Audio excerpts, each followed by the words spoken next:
All right, and then here we see that 3-element statement.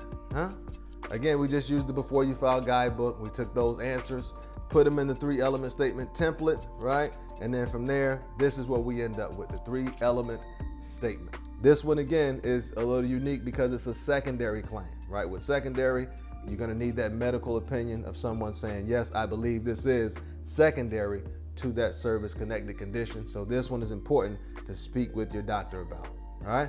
But again, laid it out, simple, easy. All we do is copy and paste this, and we're going to take it and put it right on that 4138. Let's get to it. Okay, so here we are at that 526EZ, right? VA form 21-526EZ. This is the actual claims form where we come and put those core components of the claim. So right here in the column that says current disabilities, we're putting female sexual arousal disorder. If due to exposure, event, or injury, it wasn't. Explain how the disability relates to the in-service event.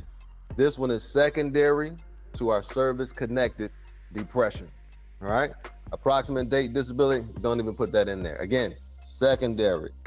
This is the condition we're filing for, female sexual arousal disorder, and it's secondary to an already service-connected depression, all right? So again, this is the claims form that we send up to the VA along with that 4138 where we spell out the actual claim, all right?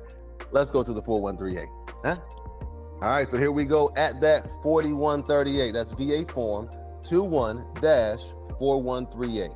All right, and this is the statement in support of claim. Again, we recommend that you send a statement up with every condition that you file for, right? You want to spell it out to the VA. I mean, you want to do this thing once if you can. Do it the first time, get it approved the first time so you can save your time and spend it doing the things that you enjoy doing, right? Not many of us enjoy filing claims. All right, so here we go at that 4138, just laying out that claim again. The female sexual arousal disorder is secondary, all right? I, veteran's name, am filing for female sexual arousal disorder. This condition is secondary to my service-connected depression, all right? Right out the gates, we're making that secondary link. This is connected to this, all right? I've also included records of my medical treatment for this condition. You always want to send up the records showing that you're being treated for this condition.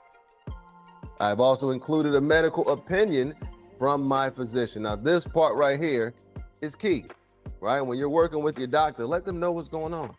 You always want to have a good rapport with your doctor, a good relationship of honesty. The doctor is literally being paid to help you, right? Don't get confused. It may seem a little drug dealerish at certain points. They're here to help though, right? You're here to tell me how I can help myself and point me in the right direction of things that can help me, right? That's the nature of the relationship. So in this situation, you want to say, hey, doc, I got this female sexual arousal disorder, and I believe it's related to the depression I was experiencing in the service, right? Most doctors are going to be like, yeah, that makes sense.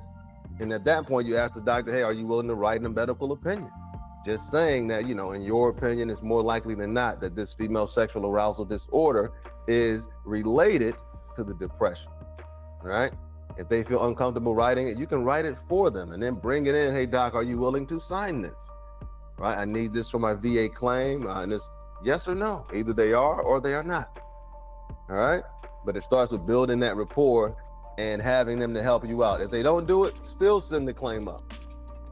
All right? Try to get the medical opinion, but still send the claim up. All right? And you may ultimately need the medical opinion, or it may be to the point that they've seen enough of these cases where they just go ahead and stamp it. All right? But this is that 4138 along with the 526EZ. This is what we send up to the VA.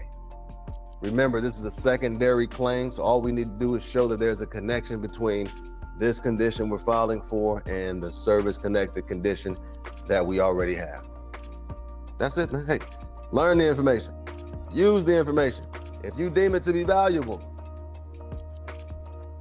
share the information. Huh? Don't be selfish, Brody. Have an incredible day.